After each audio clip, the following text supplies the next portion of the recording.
Hey, deserving listeners, 90 Day Fiancé. Let's watch. I love you. Wow. Yeah. I just love you. Okay. Wow. This needs to be over with. In his stalker ways, he better not be calling no more. He better not be texting. 60 texts in, 2 hours? Psychopath. Wow. Yeah.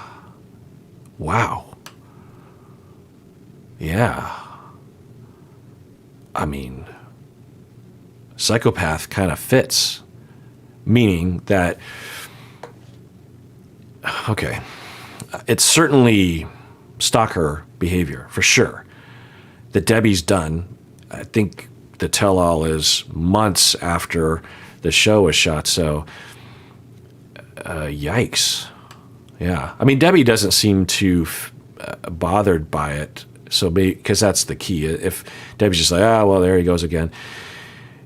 You can block numbers, though, usually. So, but maybe he has a way around it, Oussama. Okay, so there's a possibility that Oussama actually does not have remorse or empathy, or he has impaired empathy because of the desperation. But still, that is stark.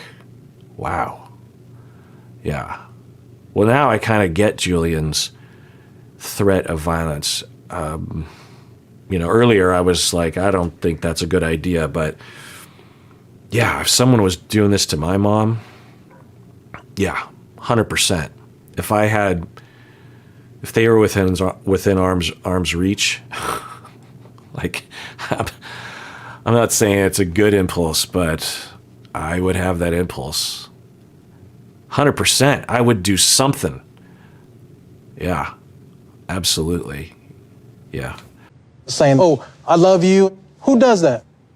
Oussama, you told us you were calling her multiple times to end the relationship. Did you send Debbie a text that said, I love you? I can't remember. He's lying. The whole time I was back there, he's lying.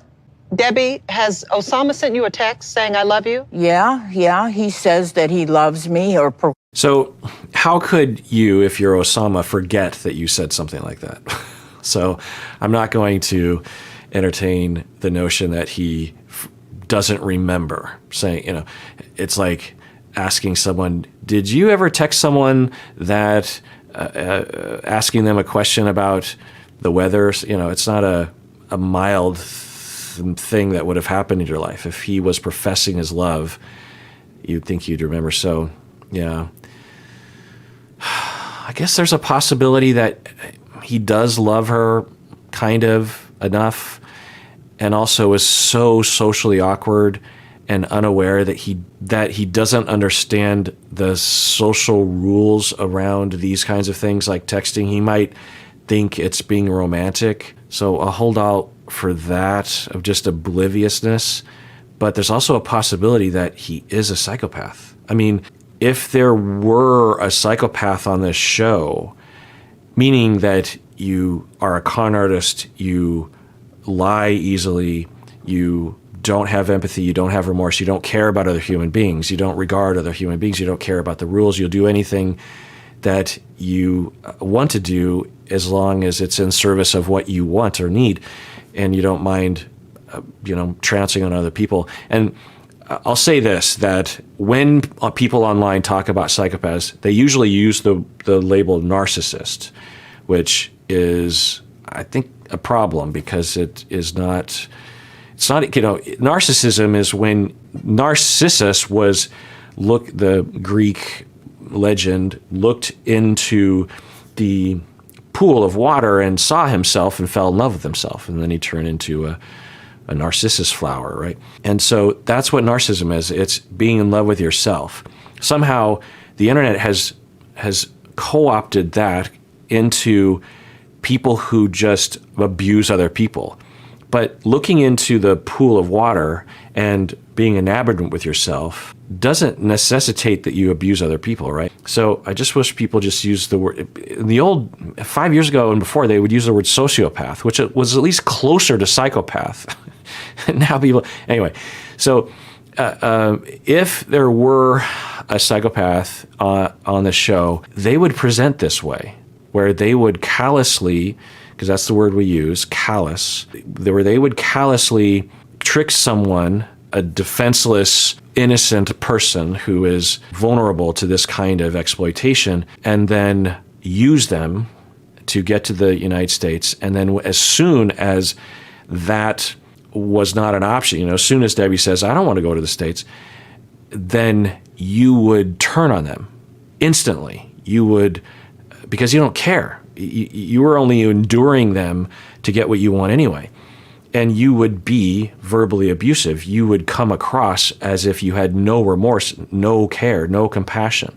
And you would, just flippantly, you're nothing to me. You've always been nothing to me, and you're particularly nothing to me now. And then when she came back to the United States, then you would potentially, maybe he has a lot of irons in the fire, not just Debbie, but other people that he's going after. But he thinks, well, maybe there's a 1% chance that Debbie will come around. So, I'll just blah, blah, blah, blah, blah, because I don't care. I don't have any remorse. And I know maybe it'll work, and I know she's vulnerable.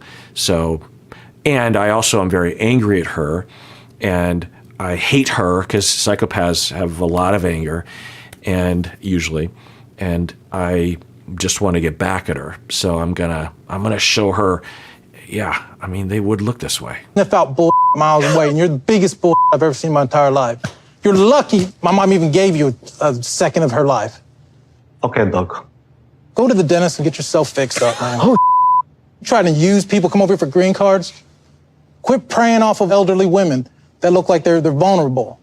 Get a job. Yeah, it is a larger problem in our world now, where you have, my mom was preyed upon, not in this way, but she was preyed upon by a con artist online that, because, I can't remember what happened. I think she had a pop-up window on her computer, and it tricked her into believing that her computer had a problem. And so she clicked on it and, called the number, and they convinced her to give them her credit card number. And it wasn't the end of the world, but it wasn't great. I don't think it was a lot of money, but this happens all the time. And these horrible human beings around the world wake up in the morning and say, I'm going to do this. Now, some people are doing it because they are tricked into the job or forced into the job, but someone in charge is making that choice. And it's deplorable. It's deplorable. And they make up excuses like, well, Americans have a lot of money, or this sort of thing. And maybe even Oussama comes from that kind of cultural pocket where they're like, maybe he has a couple friends or people online, more likely for him, where they think, well, Americans have it all. They deserve to be, because I've watched a fair amount of those YouTube videos. I can't remember there's a couple famous guys on YouTube that will turn the tables on these individuals. They will fake being an elderly woman, and they will scam the scammers, and hack into their computers and their security cameras and out them and da-da-da. And some of the time, when it's revealed that they're being scammed in reverse, the scammers will say, well, you're a piece of shit because you're American. You deserve to be exploited because of da-da-da-da. And I just want to say, like, yeah, if you have a problem with the American government and the actions by the American military or America as a whole, materialism or imperialism or capitalism or literal drone bombings of innocent people, 100%. We have a problem with it too. It's, any government action isn't necessarily endorsed by its population, right? By its voters. So, I just want to say 100%, we're on the same team. There's problems with America and with America as a whole and with Americans. Don't exploit my mom. It's a very dubious excuse to psychopathically exploit somebody. It's just not okay. So when Julian brings that up, it just, he maybe he knows about all that, and I guess Oussama might just seemingly be another example of that. I don't know. I still hold out for the possibility that he did genuinely like her in the beginning. I think there's a possibility. Hey, deserving listeners, today's episode is sponsored by BetterHelp. Sometimes in life, we are faced with tough choices, and the path forward isn't always clear. And some of you might even be facing a tough choice right now. Well, for me, I like to fully explore all the options. That usually helps me to feel more confident moving forward. And sometimes it really helps to talk with someone and get their perspective and maybe their wisdom. And of course, therapy can help with this. I never planned on specializing in this area when I started out as a therapist, but over time, a lot of clients have come to me when they are facing tough choices that they're having a hard time figuring out what to do. Well, one option worth exploring is BetterHelp. If you're thinking of starting therapy, it's worth giving a try. It's entirely online, it's designed to be convenient and suited to your schedule, and also you can switch therapists at any time at no additional charge. So, let therapy be your map with BetterHelp. Visit betterhelp.com/Kirk today to get 10% off your first month. That's BetterHelp, HELP.com/Kirk. Elderly women that look like they're vulnerable. Get a job. No, I will not get a job because I'm a poet and I will die for my dream. Okay, well, it's his choice. He can do that. I don't think it's going to work, but, it's his choice. Especially poetry. I mean,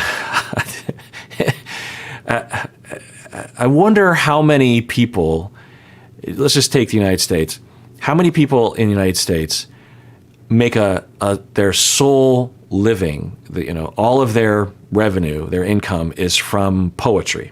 And then immediately I think of like lyricists that would be more marketable, but even that would be virtually impossible to make money. Or someone who does hip hop, but that's more music, just pure poetry, just people who write poetry and people read it. I would wonder if literally there isn't a single human in the United States who makes. Now, I don't know. It's not my world, but or let's just say it's very rare. So it's like saying I'm going to be a professional person who flies to Mars and back just like Superman, or I will die trying. It's like, well, I don't know. Let me know. What's the? Let me look it up. Okay, well, looking it up, of course, it's hard to Google something like this, but according to experts, they're saying that poets, even those who make a living at it, they will do a lot of things, like they get grants and fellowships, they give workshops, they teach, there are speaking engagements, this sort of thing. So, it's not just that they write poetry and sell books or whatever. And even that is very rare. So, yeah, that was my suspicion. So, Debbie, yes or no? If Oussama reaches out to you after today, will you respond to him? Probably not. He'd have to move a mountain for me to respond to him. What kind of mountain would that be? He could start by sending me an airline ticket. See, that's what I'm talking about. Yeah. Wow, that's not what I thought she would say. So what? So if Oussama got her an airline ticket, then she'd go? She'd re-engage? That is not what I thought. Yeah, wow. That's exactly what I'm talking about. Cut the cord. Well, it's a lot easier to cut after, him showing his true colors there. Okay. Oussama, are you open to moving a mountain to get Debbie back? No, I don't think so. Yeah, we'll see text messages in about 3 days. Think so? Okay. Well, I think that's at least encouraging for Debbie, but I feel bad that Debbie would still be open. But we don't know. We don't know what they're like behind closed doors. I think there's a possibility, and I've said this before, that Oussama, he's so awkward and socially anxious that he comes across like a psychopath when he isn't. And he comes across like he doesn't care when he does. And when it's just him and Debbie, he's more relaxed and more human.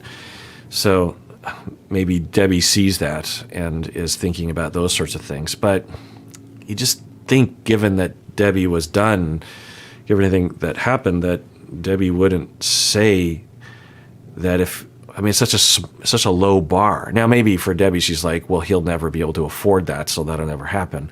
Maybe that's what she was saying. I don't know. But I think what this illuminates, because I was wondering about Sint, because she did say she would date again, and I'm sure there'd be lots of people that would want to date her.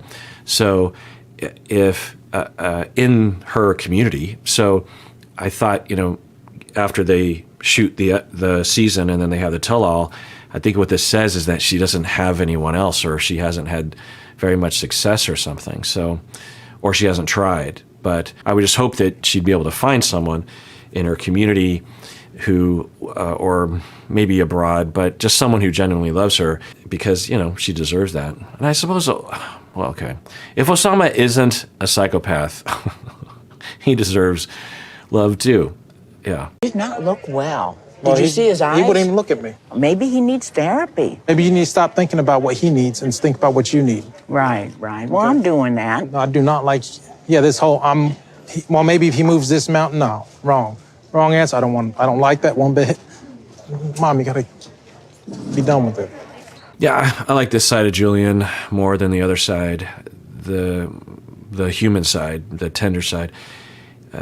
He looks like he might cry, might make me cry thinking about it. Yeah, to watch your mom subject herself to harm this way, because she still seems open to it. And in this expression, he's saying, please, you're breaking my heart. And yeah, it's good. Guess what, Julian? What? This is between you and me and the fence post. What? Didn't you think Jen was kind of cute and nice? Do you think she kind of was like batting her eyes at you a little bit? I think she's a cool person. Why you put me on a spot like that, Mom? I'm not. If 90 Day Fiancé doesn't have Debbie on every season moving forward, they don't understand how to make a good show. Well, of course they do, because it's popular, but something's wrong with them that they wouldn't. She's just a gold mine for content. That's great. I mean, I hadn't thought about that, but Julian and Jen, I mean, it has a ring to it, right? But they live pretty far apart, right? I think they're from Georgia, if I'm not mistaken. Let me look that up. And I think isn't Jen from Oklahoma or something? Yeah, Debbie is from Georgia. I mean, I think Julian lives in Georgia as well. I'm not sure. And Jen's from Oklahoma, yeah. So, it's easier to travel between those two places than like Morocco and India. But, it is kind of far. But could we imagine? I don't know. I don't imagine Jen would go for a Julian. I'm just going to take a guess.